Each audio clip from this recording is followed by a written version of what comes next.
Hi everybody, welcome to the City of Raleigh Museum.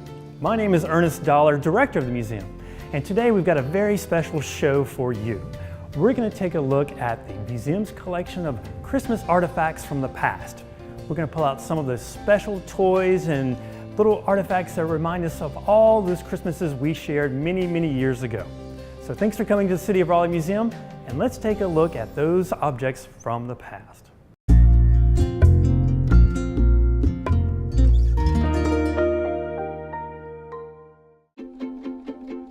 To be at peace with myself is the most prominent thing, and I am at peace with myself. I didn't deal this deck, I'm just playing the game. That's all. That's it. Meals on Wheels has given me a mode of freedom that I wouldn't have otherwise. And making sure they get the nutrition that I need, and it's a balanced meal. My name is Maurice McGriff. America, let's do lunch. Drop off a hot meal and say hello. Volunteer by donating your lunch break at americaletsdolunch.org.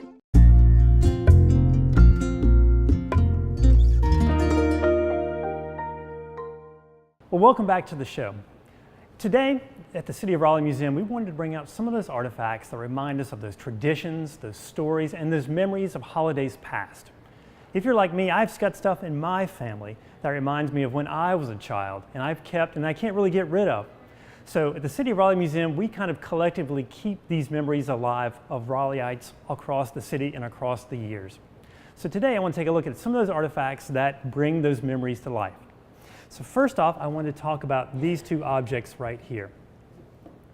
One of these is a Christmas card, which is so iconic, and some of us still get those today. And one of these is a postcard, and I chose these for two very different reasons. The first one is this card right here. And anybody from Raleigh can recognize that this is St. Mary's Girls' School. So this card probably dates from the 19-teens to the 1920s. And if you look on the back, the young lady spared no space to write home to talk about her experiences at school.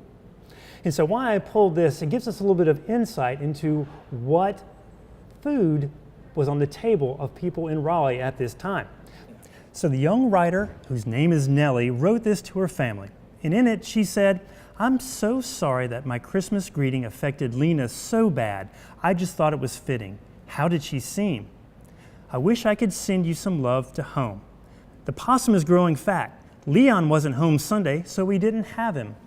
I'm not sure how many people have possum on their Christmas dinner tables this year, but back in the time when this postcard was written, it was a fairly popular Christmas dish. Now this card looks pretty much like your standard holiday Christmas card. If you open it up, you find the best wishes of the holidays to spare the Christmas cheer. But in this letter is something hidden that really brings to life its purpose and its time period. The writer, writing to some family members, talked about her son being home from Germany.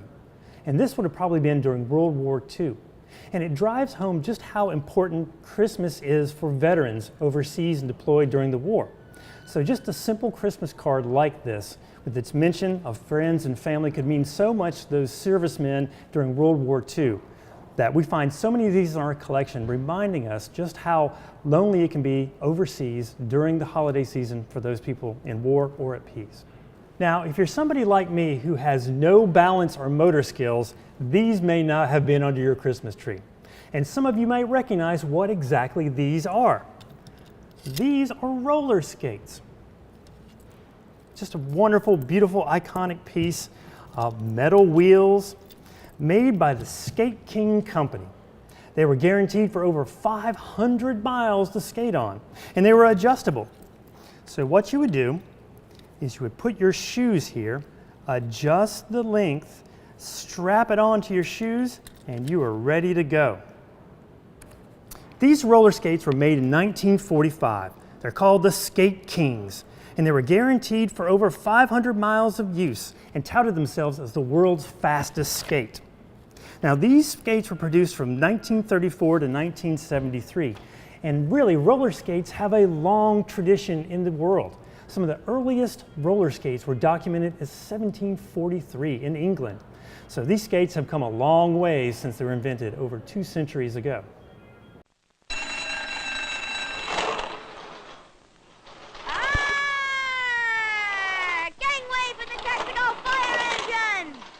How about that? Ever see anything so real? That's the Texaco fire engine, just like the one back there in the firehouse. Yes, it's an actual scale model of an honest-to-goodness Class A pumper. It's got a siren that really works, like this, while the bell clangs. And look at that water gun. Really squirts water. Outdoors, of course. Look out, she's going to crash. No harm, that sturdy body's made of steel. Isn't she a beaut? You can get one from your nearby Texaco dealer while the supply lasts. Price is $3.98 with a purchase of any Texaco product. Ask Mom or Dad to inquire about this wonderful Texaco fire engine. Available exclusively at this sign where you can trust your car to the man who has the star, the big, bright Texaco star. Now really, what child would not want to find a bright red fire engine underneath the Christmas tree on Christmas morning? How awesome would this have been in the 1960s to come downstairs bleary-eyed and see this thing sitting under the tree? This is a 1962 Texaco Fire Chief fire engine. And when it came out, it was remarkably fun to play with. You had a working water shooter. On this side, ours is broken off, but it had a wind-up siren and working bell. So how you got this is that your parents strode down to Texaco, the gas stations, filled up your car with at least 8 gallons, and paid a whopping sum of $3.98, and they could walk off with this beautiful, beautiful fire engine.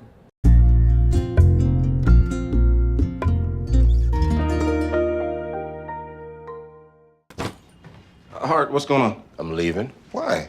What did I do? Not enough. The pressure's too much. I quit. I get it. I can do better. Just Please, don't leave. Don't let your heart quit on you. Get your uncontrolled high blood pressure to a healthy range before it's too late.